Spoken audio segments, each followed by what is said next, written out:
Thanks for joining us for this special edition of Exploring Idaho. I'm Audrielle Tackett. Idaho became the 43rd state in the Union in 1890. We just celebrated our 135th birthday, but our history dates back well before our statehood. Like Silver City, which started as a mining town in 1864 in southern Idaho. Today, it's a ghost town, which continues to attract visitors because of its rich history, literally. Now, it's being kept alive by a small group of residents sharing its history with visitors. Abby Wilt caught up with some of them and explains why they are dedicated to keeping the town alive. It was once a bustling mining town. Now it's known as a ghost town. There's just these 3 businesses open, but it's still known for its beauty, history, and charm. Tucked high in Idaho's Owyhee Mountains stands a collection of silent sentinels that give us a glimpse into centuries ago. Silver City is a town frozen in time. Wooden storefronts that once lured thousands of residents now just beckon to the quiet mountaintops, along with a few tourists who brave the long, dusty road in and out of town. It's absolutely silent up here. During its heydays around 150 years ago, silence was the last thing you'd find in Silver City. For a short period, Silver City was the largest silver mining area in the entire world. Mining started here in 1864 when the first piece of silver was discovered on War Eagle Mountain, the mountain that stands watch over Silver City. Miners and merchants rushed to this remote area, putting Silver City on the map. So Silver City became mainly a silver mining town, hence the name Silver City. In 1867, Silver City became the county seat of Owyhee County and was the home to the first daily newspaper and telegraph office in Idaho. The city brought in revenue and residents through gold and silver mining until 1890. Because of the city's remote location and a slowdown in mining, traffic died down, and by 1940, there was only one permanent resident. Willie Hawes stayed. He was the watchman. Today, there's only 70 residences, but there's still only one permanent resident. That's Dave Whippler. But I've lived in Silver City for the last 46 years. Whippler came to Silver City for the first time with his father and immediately fell in love with it. I thought, gee, it would be neat to have a place up here and live here. He's now known as the Watchman because he is the only one to brave the harsh winters in Silver City. The road in and out is closed in the winter, unless you're on a vehicle with tracks. Everybody asks, don't you get lonely up here? And I said, no. I enjoy the peace and quiet. He says he wouldn't want to be anywhere else, even though the nearest town is nearly an hour away. I have all the amenities that you could have in the valley. I've got cell phone service, I've got internet, I've got television, I have 800 DVDs. In those long, dark months of winter. And what's it like being up here all by yourself in the winter? Oh, I love it. Whippler's job is vital to keeping this ghost town alive. Building the snow will be this deep, and we have to have somebody up here to check for storm damage. Whippler says despite its reputation and fame, Silver City isn't really a ghost town to him. When people think of Silver City now, they think of it as a ghost town. And it's a little irritating to the people who have places up here because it's never been a true ghost town. He says he's heard stories of ghosts and haunted spirits in town, especially in the Idaho Hotel, but he's never really been affected by them. To him and other locals, it's a town filled with charm and history. And I remember the first day we were here just saying, like, I want to belong to this town. Roberta Whittemore lives in a home that used to store and hide dynamite in Silver City's prime mining days. It's called a powder house. It was built to store dynamite. And so that explains why there's no windows and why the walls are 22 inches thick.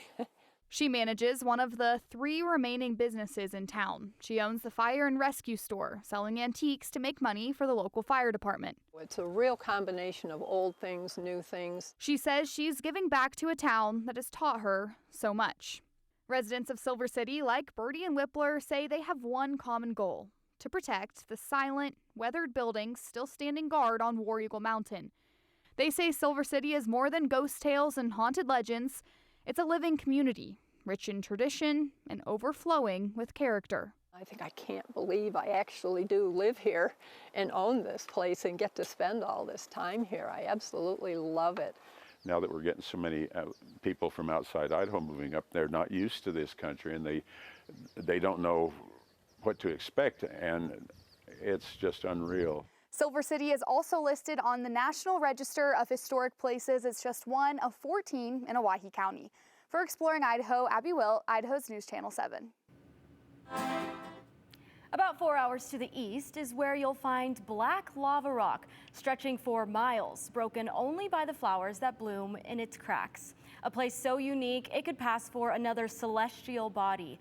Hector Mendoza takes us to Craters of the Moon, a volcanic wonderland full of history, mystery, and even a few celebrity footprints.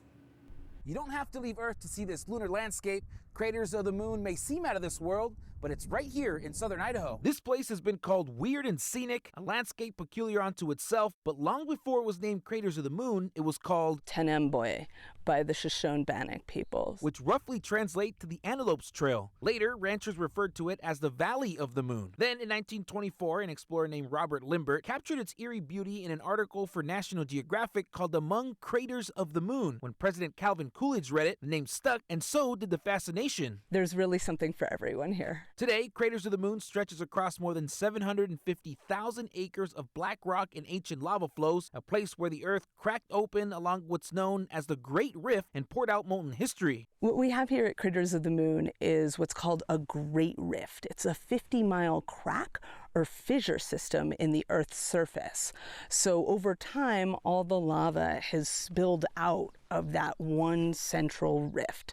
If you've ever seen a line of volcanoes erupting all in one straight line, that's really characteristic of rift zone eruption. And leading the way through this surreal landscape is Catherine Orlin, a park ranger who's been exploring volcanoes since she was a kid and whose love for lava made her the perfect person to show us around. I just really love lava.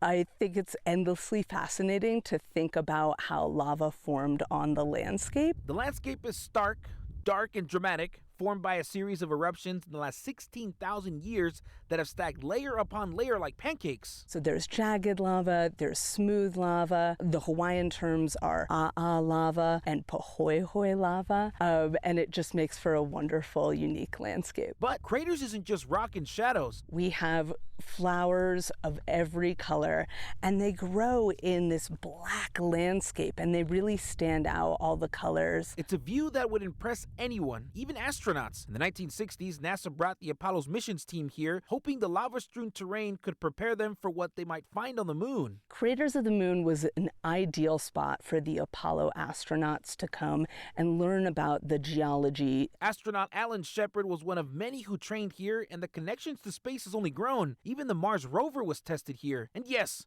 a few Hollywood stars have landed too. I've heard anecdotally that Will Ferrell has showed up here. He's not the only one, though. I don't know if I should tell you this or not. Let's just say a certain Hollywood actor who played an Apollo 13 astronaut may have stopped by, but we leave that to your imagination. No way. Visitors come from all over the world to walk the trails, crawl through caves, or just admire the strange beauty of this volcanic wilderness. Don't have not that much nature. No. That kind of nature in Belgium. No. From wildflowers to moon rock, lava tubes to lunar dreams, this is all captured here at Craters of the Moon. If you've ever wanted to fly to the moon, but you maybe didn't have the budget, you could experience that right here in Idaho. For Exploring Idaho at Craters of the Moon, I'm Hector Mendoza, Idaho's News Channel 7. Craters of the Moon is one of 3 national monuments in Idaho, and if you're planning to explore the caves, be sure to stop by the Visitor Center first. You'll need a free cave permit to help protect the bat populations from a deadly disease called white nose syndrome. After the break, we'll take you to the most dangerous stretch of the Oregon Trail in Idaho and how pioneers fought to survive the grueling journey. But first, let's take a look back exactly 30 years ago at what was considered one of the most beautiful wildflower seasons at Craters of the Moon. Visitor Sandra Kramer is from California. I can't believe it. There's no dirt. There's just rocks. This is her first visit to Craters of the Moon. There's actually a little bee in there. It's nothing like she expected. I never imagined this was Idaho. I mean, I thought they grew potatoes out here. I didn't know it was supposed to be beautiful. With sights like the bright red of this Indian paintbrush and lush fern that grows in a crack, the plants at Craters of the Moon prove that nature is full of surprises.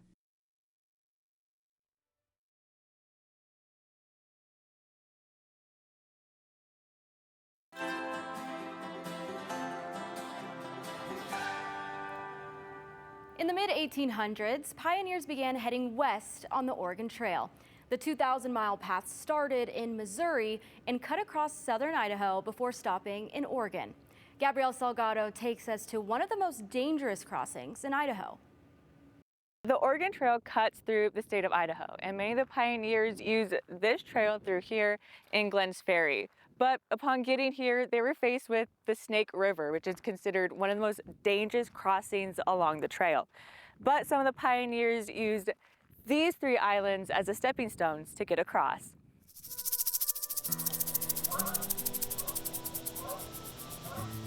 Is it worth it? It says here in this pamphlet, Oregon cannot be outdone, whether in wheat. That's the question many settlers faced centuries ago when migrating west from Missouri. Lots of lives were lost here, wagons, animals, livestock, property could still be at the bottom of the river. More than 500 miles of the Oregon Trail cuts through Idaho, and the most dangerous crossing, a section of the Snake River along 3 Island Crossing State Park in Glens Ferry. What made it so treacherous was just the amount of water passing through, trying to get your wagon across. If they didn't decide to cross here, hot, dry conditions on the other side. Park Ranger Kevin Fossen says the pioneers used 2 of the 3 islands in the Snake River to cross nearly 200 yards of water. They'd go to the middle island, to the tip of it, and actually come back upriver a little bit, and then just bring their wagons out right down here. The 3rd island, Fossen says, was too dangerous to use. 3rd island, put them in deep and swift-moving water, so they couldn't use that one. If they crossed successfully, it was another 90 miles of travel to get to Boise, taking them through what is today known as the Oregon Trail Reserve. It's a really cool spot to come and actually learn about the Oregon Trail and the folks that went through here. The reserve takes hikers through 3 miles of trail, following the wagon ruts along the rim of the Boise Valley. The path is lined with signage detailing the struggles settlers faced and their complex relationships with Native Americans. The signs along the reserve were revamped last year to better tell the trail's history. There's some more historically accurate wording that was put in, and wording that was a little more sensitive to the Native populations than the previous wording. To do this, graphic designer Antonia Hedrick says she used illustrations and models to captivate readers. The tribal models are actual tribal members, living tribal members, and they willingly allowed themselves to be drawn and used. Today, the Oregon Trail Reserve is used for hiking, biking, and learning. They can hike or ride their bike, walk their dog, and learn a lot about the area just through stopping and looking at the interpretive signs. And back at the 3 Island Crossing, visitors can camp, spot wildlife, and visit the site's history center. We have this amazing history center here, the Oregon Trail History and Education Center, amongst hiking trails throughout the park, all kinds of fun things to do here. But the islands are only accessible when water levels are low. Whether you're looking for a new place to hike or learn more about the Oregon Trail, the history that unfolded along the route can be felt with every step. Reporting for Exploring Idaho, Gabrielle Salgado, Idaho's News Channel 7. After the break, we're headed to south central Idaho to a fossil site millions of years in the making. But first, we're going back 22 years to learn about what could be considered some of the first toll booths. When I was a little kid, I could always imagine these wagons coming up over these hills. I could almost feel the spirit of them coming up here. It was a spirit of determination. Maven Sparks calls it gumption. He knows about all there is to know about the Oregon Trail. Remember these steep banks? Maven says this was the inspiration for an early days toll bridge. As I understand, they went and got 2 big logs and laid across, and they'd roll the wheels across on these 2 logs. And they charge $1 a wagon to cross it. A lot of money in those days.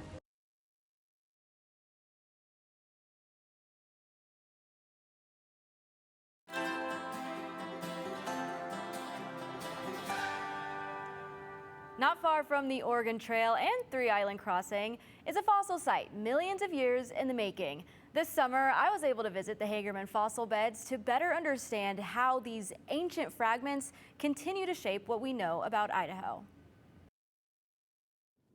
3 to 4 million years ago, this land looked a lot different.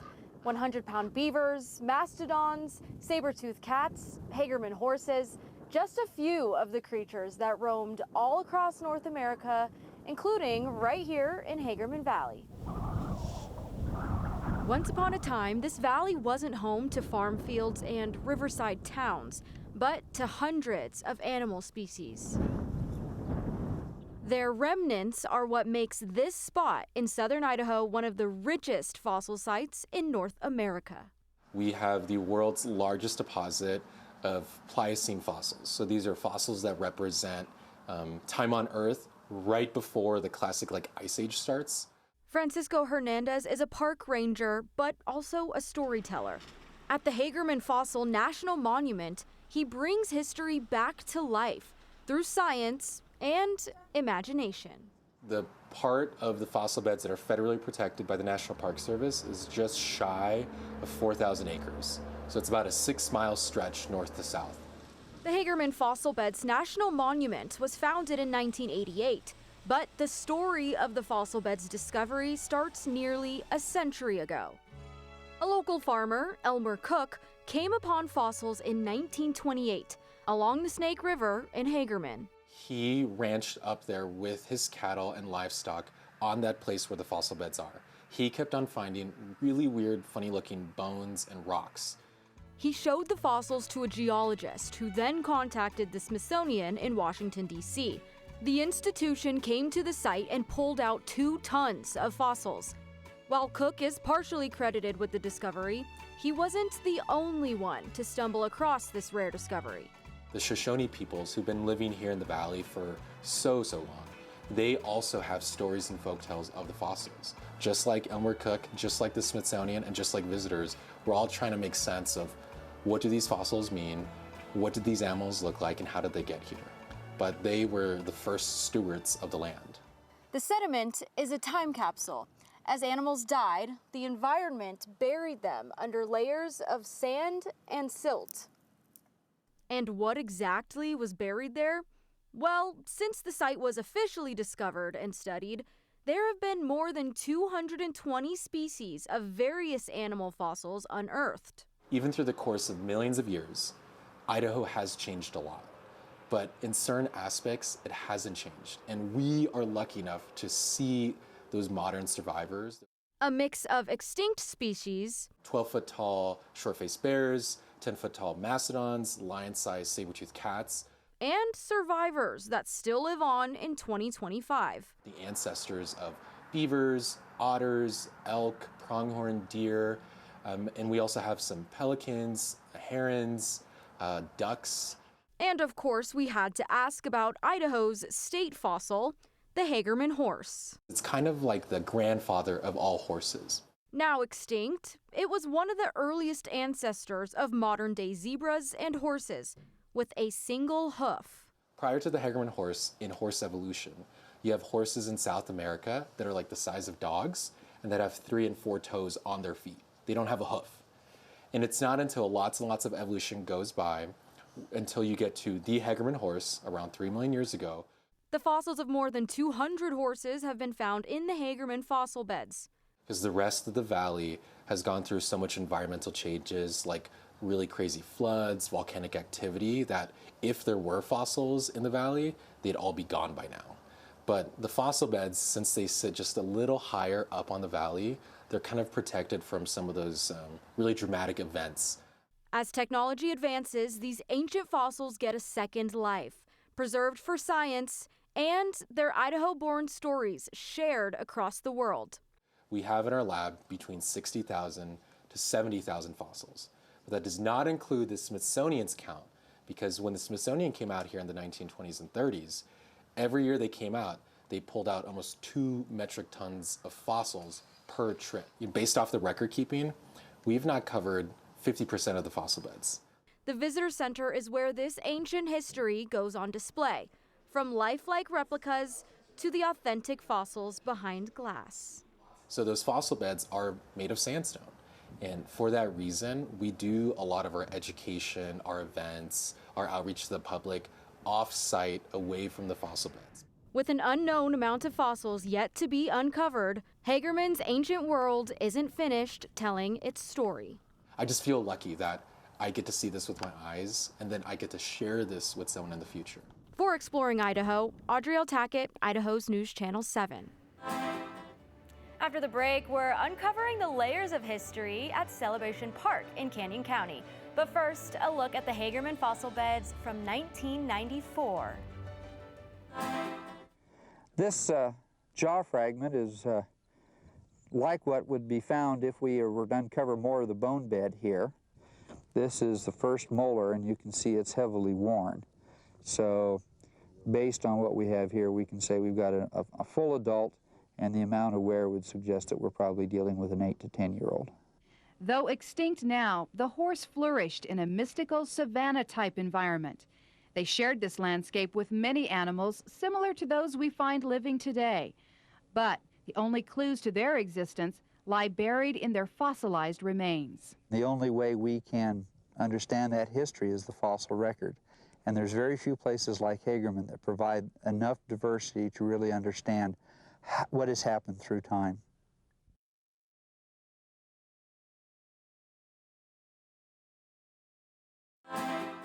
It's not something you think of when you probably think of Melba, an archaeological park located along the Snake River. Celebration Park takes visitors back in time, starting with the prehistoric flood and running through Idaho's mining era and railroad boom. Gabrielle Salgado takes us to Canyon County. Connecting Owyhee and Canyon counties, the Guffey Railroad Bridge was once used for mining and agriculture purposes, but is now a pedestrian bridge and is only a sliver of the multi-layered history at Celebration Park. Along the Snake River, where prehistoric sturgeons swim, and tucked below towering basalt columns is Celebration Park. We're Idaho's only archaeology-themed park. The park takes visitors on a tour through Idaho's history, starting with the geological event that shaped the landscape, the Bonneville Flood, the catastrophic flood that washed through southern Idaho. A volcanic eruption, they think, diverted more water into Lake Bonneville, causing it to go up higher and hit a soft sediment layer at Preston, Idaho, and then it burst through and went up to the Snake River. Historians believe the pressure of the floodwater knocked basalt columns off the valley's cliffs, rounding them into large boulders. It was like a giant rock tumbler. Petroglyphs from the Shoshone, Bannock, and Northern Paiute people paint the rounded basalt rocks that are scattered around the park, but their meanings are up for interpretation. We can't say for sure what any of them mean. You can split those into abstract, which nobody agrees on, and then you can talk about them in representational, which everyone kind of agrees on. Nicole Schwen says petroglyph interpretations can change every day, based on angles and the sun. Because what you see on this side might not be what you can see on that side, so it's good to get a different view. And a popular attraction for visitors is the atlatl throwing, a native spear-like weapon that cuts through the air. These are generally the hunting tool that came before the bow and arrow. Sometimes when the bow and arrow arrived in an area, it completely replaced the atlatl. Other times they overlapped. Visitors can attempt to shoot a mammoth on a hay bale target. On the other side of the park, the state's railroad history bridges Canyon County to Owyhee County, where visitors can hike trails up the Guffey and Black Buttes. The Guffey Railroad Bridge was built in the late 1890s to make transporting iron ore from Owyhee County to Canyon County easier through an electric railroad. But the completion of the bridge came too late. And the mines panned out. A load of ore never went across. However, the bridge was used to transport sheep and elk, and it is said to have carried more livestock than any other line in the West. In the late 1940s, Union Pacific pulled all train rails from the bridge and made plans to scrap the bridge entirely. But it was saved by the Idaho Historical Society, who later sold it to Canyon County for a cheap price. They bought the bridge from Owyhee County, and Tom Bisak, who's the one who created this park here, he knew immediately that he needed that bridge, and they agreed to sell it to him for $1. That $1 purchase is now one of the iconic landmarks at the park. Celebration Park is normally bustling with fourth graders during those warmer school months, but you can still come out here and check out all the history the park has to offer. And if you're lucky, you might be able to catch one of those prehistoric sturgeons. Reporting for Exploring Idaho, Gabrielle Salgado, Idaho's News Channel 7. Thank you so much for joining us for this special edition of Exploring Idaho. A reminder, you can see a new part of Idaho every Thursday night at 10 p.m. And you can watch all previous episodes, including the originals, right now on KTVB Plus, ktvb.com, and the KTVB YouTube page. And remember, when you head out to explore Idaho's outdoors, keep Idaho clean. If you pack it in, remember to pack it back out. We'll see you next time.